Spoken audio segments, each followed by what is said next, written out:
मध्यरातमा पैसा बाँड्दै गर्दा एमालेका उम्मेदवार पक्राउ। निर्वाचन आचार संहिता विपरीत मतदातालाई पैसा बाँड्दै गरेका एक उम्मेदवार पक्राउ परेका छन्। सुर्खेतको गुरुबाको नगरपालिका 11 स्थित घुम खरेको आपसोती टोलमा बुधबार मध्यराती मतदाताहरूलाई पैसा बाँड्दै गरेको अवस्थामा नेकपा एमालेबाट वडा अध्यक्षका उम्मेदवार राजन विशीलाई प्रहरीले पक्राउ गरेको हो। जिल्ला प्रहरी कार्यालय सुर्खेतका प्रमुख प्रहरी उपरीक्षक मत पदम विष्टका अनुसार वडा अध्यक्षका उम्मेदवार विशी 1,12,000 रुपियाँ नगदसहित पक्राउ परेका हुन्। नगदसहित पक्राउ परेका वडा अध्यक्षका उम्मेदवारलाई घटनास्थल मुसुल्का सहित प्रहरी चौकी मेहलकुनामा राखेका छौं। एसपी विष्टले भने 10 बजेपछि निर्वाचन कार्यकालको जिम्मा लगाउँछौं। प्रहरीले पक्राउ गर्नु अघिसम्म आपसोतीका केही घरमा वडा अध्यक्षका उम्मेदवार विशीले पैसा वितरण गरिसकेका थिए। अब आउनुस् अर्को समाचारतर्फ लागौं। भरतपुरको मैझार रेणुसँग होइन प्रचण्डसँग रिस एमाले पनि रिस्कमै छ। भरतपुर महानगरपालिका स्थित विक्रमचोक ओह्रालोमा प्रवीणता प्रमाणपत्र तह नर्सिङको अन्तिम वर्ष अध्ययनरत एक किशोरी भेटिन्। भरतपुर अस्पताल नर्सिङ कलेज सरकारीमा अध्ययनरत उनी अटो चढेर घर जाँदै थिइन्। नेकपा एमालेको चुनावी सभा हुने नारायणगढ स्थित क्याम्प चौर जान नेपाल खबर टिम गाडी कुरिरहेको थियो। अटो देखेपछि हामीले रोक्यौं र सोध्यौं जान मिल्छ। अटो चालकले किशोरीतिर देखाएर उनले हुन्छ भनिन्। हामी त्यसमै चढ्यौं र केही तल पुगेपछि चालकलाई चुनावी वातावरण सोध्यौं, तर किशोरीले बोलिन्। उनले पहिलो पटक मतदान गर्न लागेको र जित्ने उम्मेदवारलाई भोट दिने बताइन्। नर्सिङ पढिरहेकी त्यसमाथि पहिलो पटक मत हाल्न पाउँदा उनी जति उत्साहित देखिन् त्यसमाथि पहिलो मत नै जित्नलाई दिने भनेको सुनेर हामी कुरा गर्न तम्स्यौं। म पहिलो पटक मतदान गर्छु र मेरो पहिलो मत नै जित्ने उम्मेदवारलाई दिन्छु, उनले नेपाल खबरसँग भनिन्। जित्ने उम्मेदवारलाई कसरी तपाईको मत पाउँछन्? भरतपुरमा कांग्रेस सहितको गठबन्धन छ। गठबन्धनबाट मेयरमा रेणु र उपमेयरमा कांग्रेसका चित्रसेन उठेका छन्। उनले जवाब फर्काइन्। कुरा सकिएकै थिएन। उनको घर आइपुग्यो। त्यहाँको विकास अटोबाट झर्दै घर नजिकै कालो पत्र गरिएको सडक देखाउँदै उनले थपिन्, यहाँको विकास रेणुले गरेकी हुन् र कांग्रेस पार्टीले पनि उनलाई जिताउँछ। राजनीतिमा चासो नलिन र व्यस्त हुनुपर्ने नर्सिङ अध्ययनरत र उनी मात्र होइन दैनिक मजदुरी गरेर गुजारा चलाउने अटो चालकको पनि यसपटक रेणु दाहाललाई नै मत दिने योजनामा रहेको सुनाए। विगत 15 वर्षदेखि रिक्सा र 4 वर्षदेखि अटो चलाउन थालेका वडा नम्बर 5 निवासी उनले पनि यसपटक दायाँ बायाँ नहेरी रेणुलाई नै मत दिने बताए। फेरि हामी अर्को अटो चढेर भरतपुर 12 मिटर टोल गयौं। हामीले चढेको अटोमा चालकले भने मेरो त परिवार सबै एमाले हो। शहीद चोकबाट भरतपुर उकालो लाग्दै गर्दा उनले भने एमालेका विजय सुवेदी मेयरको उम्मेदवार हुनुहुन्छ, उहाँलाई हाम्रो भोट खस्छ। यी त प्रतिनिधि मात्र हुन्। चर्चा र हल्लालाई आधार मान्ने हो भने निवर्तमान प्रमुख रेणु नै चुनाव जित्छिन् भन्ने मत बलियो देखिन्छ। चुनावमा चर्चाले मात्र काम गर्दैन। मतदाताको विवेक महत्त्वपूर्ण हुन्छ। त्यो विवेक वैशाख 30 गते मात्र देखिन्छ। चितवनका विद्युजीवी रेणु र विजयको तीव्र प्रतिस्पर्धा हुने देख्छन्। देशभरिको ध्यान ताग्ने भरतपुर महानगरपालिका अहिले उम्मेदवारको नामै किटेर पक्ष र विपक्षीमा खुल्ने सबै संख्या बढ्दै जाँदा कसले गर्ला त? भरतपुर महानगरपालिकाको नेतृत्व। भरतपुरको प्रमुखमा 10 जनाको उम्मेदवारी परेको छ। विश्लेषकहरूका अनुसार 3 जना उम्मेदवारी बढी चर्चामा छन्। प्रतिस्पर्धा भने 2 जना बीच तीव्र हुने आकलन भएको छ। अब आउनु सरको समाचारतर्फ लाग्नु। भनेको भए पनि सभापतिले पार्टीबाट सबै नेता कार्यकर्तालाई न्याय गर्न नसक्ने देखिएकाले अब भाग माग्ने र नदिए त्यसको सशक्त प्रतिरोध गर्ने निष्कर्ष निकालेको हो। महाधिवेशनपछि सभापतिबाट जे जति मनोनयन नियुक्त र गतिविधि भए ती सबैमा सभापतिबाटै गुटबन्दी गर्ने काम भएको छ। हाम्रो अस्तित्व स्वीकारिएको छैन, बरु हामीलाई विभिन्न बहानामा किनारा लगाउन खोजिएको छ। कोइराला समूहका एक पदाधिकारीले भने हामीले सभापतिलाई सजिलो होस् भनेर भाग माग्दैनौँ भनेका हो। सभापतिबाट न्याय नभएपछि हाम्रा मतदान हामीले नै जोगाउनु पर्ने भयो। त्यसैले अब हामी पार्टीमा भागभन्डा माग्न नदिए त्यसको सशक्त प्रतिरोध गर्ने निर्णयमा पुगेका छौँ। सभापति देउवाले पार्टीका निर्णय प्रक्रियामा आफूहरूसँग कुनै परामर्श र छलफल नगरेको कोइराला समूहका नेताहरूको बुझाइ छ। बुधबार बिहान मात्रै नेता कोइरालाले देउवासँग संवाद गरेर भातृ संस्थाको तदर्थ समिति गठनदेखि पार्टी गर्ने सबै निर्णयमा छलफल गरेर निर्णयमा पुग्न र पार्टीलाई एक ढिक्का बनाएर अघि बढ्न सुझाव दिएका थिए। कोइरालाले बुधबार दिउँसो बसेको आफ्नो समूहका नेताहरूसँगको बैठकमा सभापतिलाई भातृ संस्थाको तसर्थ समिति गठन र संसदीय समिति गठन गर्दा सल्लाह गरेर सबै नेता कार्यकर्ताहरूलाई समेटेर अघि बढ्न सुझाव दिएको र केन्द्रीय समिति बैठक अघि भेटेर त्यसबारे छलफल गर्ने भनेको ब्रिफिङ गरेका थिए। तर बैठक नसकिँदै देउवाले 10 भातृ संस्थाहरूमध्ये सबैभन्दा महत्त्वपूर्ण नेभी सङ्घको अध्यक्षमा तुजाङ शेर्पा र तरुण दलको अध्यक्षमा विद्वान गुरुङहरूलाई नियुक्त गरे। त्यो सुनेपछि कोइराला समूहका नेताहरू चकित परेका थिए। सबै भातृ संस्थाहरूमा एकैपटक मनोनयन गर्ने पुरा कार्य समिति गठन र त्यो भन्दा महत्त्वपूर्ण कुरा आसन आसन्न निर्वाचनमा असर नपर्ने गरी सबैमा समेट्ने भातृ संस्थाहरू गठन गर्नु पनि कुरा उहाँले राख्नु भएको थियो।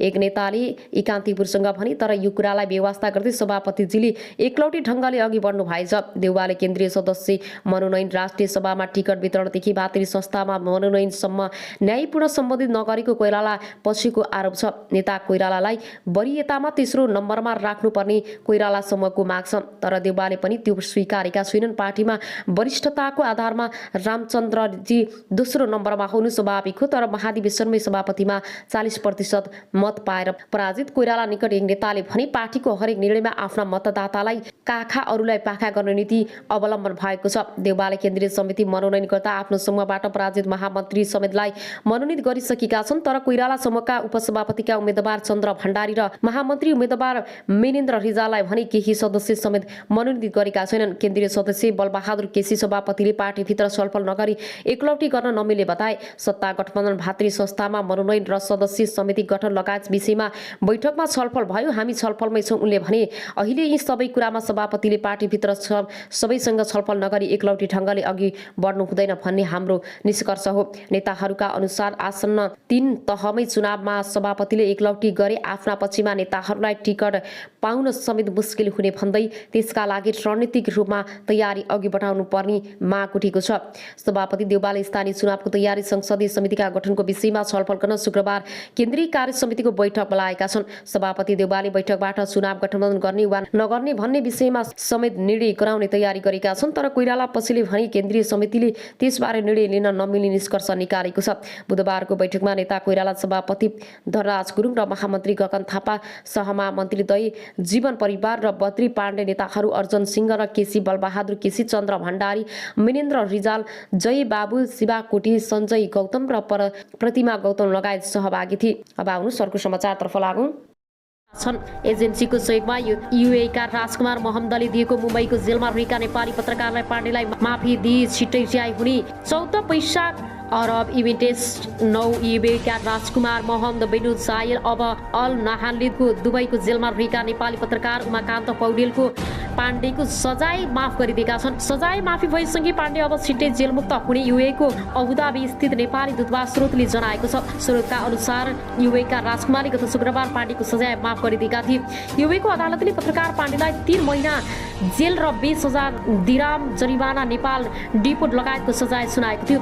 सामाजिक सञ्जालमा जथाभावी लेखेको भन्दै अबुधाबी स्थित नेपाली दूतावासका पदाधिकारीहरूले उजुरीमा उनलाई उक्त सजाय सुनाएको थियो। पत्रकार पाण्डेलाई जेल सजाय सुनाएपछि नेपालमा त्यसको विरोध भएको थियो।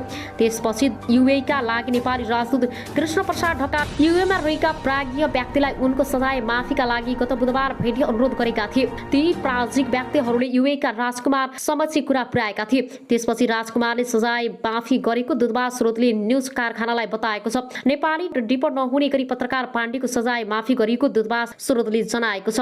अब आउनुहोस् अर्को समाचारतर्फ लागौँ।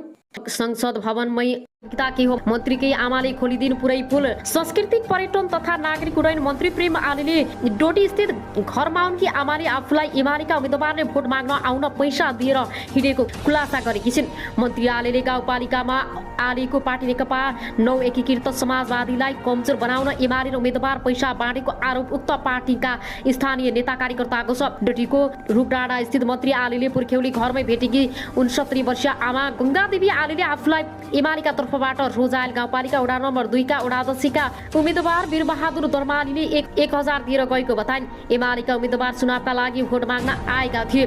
हिँड्ने बेलामा पैसा दिएर मैले चाहिँदैन लिँदैन भन्दा भन्दै चिया खानु होला भनी छाडेर गए। उनले भनिन् गङ्गादेवी अनुसार मन्त्री आलेले घर व्यवहारलाई चाहिने पैसा आफै दिने गरेका छन्। बुबा नभएको र आमा नसा तथा सुगरको बिरामी भएका कारण मन्त्री आले आमालाई भेट्न बेला बेलामा घर पुग्ने गरेका छन्। 3 दिन अगाडि मात्रै पार्टीको कामका लागि जिल्ला आएका आले घर पुगेर फर्किएका थिए। आमा गङ्गादेवी गाउँमा कान्छा छोरा रुद्र आले मकरसँग बस्दै आएकी छन्। आलेका बुबा भारतको बम्बई रेलवेको सुपरभाइजरबाट अवकाश प्राप्त कर्मचारी भएको उनले पेन्सन र आफ्नो वृद्ध भत्ता समेत गङ्गादेवीलाई आउँछ भन्दै कुनै खाँचो नभई पनि जबरजस्ती पैसा दिएर गएको मन्त्री आलेका भान्जा भरत कुँवरले बताएका छन्। चुनावको समयमा छ मुमालाई पैसाको खाँचो पनि छैन। पैसा दिएको उद्देश्य के हो स्पष्ट छ नि प्रभावमा पार्न दिएको हो कुँवरले भने। त्यसपछि पैसा दिएको विषयमा प्रतिक्रिया माग्न वडाध्यक्षका एमाले उम्मेदवार दर्लामीले हामीलाई प्रमाण देखाउन चुनौती दिए। मन्त्री आलेकै घरमा पुगेको र उनकी आमाले बताएको भनेपछि उनले बल्ल पैसा दिएको स्वीकारे। बुढी आमा हुनुहुन्छ, उहाँलाई भेट्न जाँदा केही लिएर जानु पर्ने। दुईसेल असर ग्यास समेत प्रहार गरेको जिल्ला प्रहरी कार्यालयका प्रहरी नायब उपरीक्षक दक्ष कुमार बस्नेलले जानकारी दिए। एउटै पार्टीका दुई पक्षीय विवाद भएको हो र उनले भने अहिले स्थिति नियन्त्रणमा आइसकेको छ। त्यहाँ माओवादी केन्द्रमा टिकट नपाएपछि निर्वर्तमान मेयर अमान सिंह तामाङले स्वतन्त्र उम्मेदवारी दिएका थिए र त्यस क्रममा ढुङ्गामुढा भएको थियो। मुख्य निर्वाचन अधिकृतको कार्यालयबाट टिकट पाउने र नपाउने समूह बीच झडप भएर निकै क्षति भएको छ। कार्यालयमा तोडफोड पनि भएको छ। सहायक प्रमुख जिल्ला अधिकारी श्रेष्ठले भने 1 घण्टादेखि तनावग्रस्त थियो, अहिले बिस्तारै साम्य हुने क्रममा छ। म पनि अघिदेखि यही छु। आफूहरू जोगिनको लागि अझै पनि भित्रै थुनिएर बसेको उनको भनाइ छ। अहिले हामी भित्रै थुनिएर बसेका छौँ, छलफल पनि हुन सकेको छैन। छलफल गर्ने भन्दा पनि हामी ज्यान बचाउन भित्र बसिरहेका छौँ उनले भने। कार्यालयभित्र उनीहरूसँग मुख्य निर्वाचन अधिकृत, निर्वाचन अधिकारी सहितको टोली रहेको उनले बताए।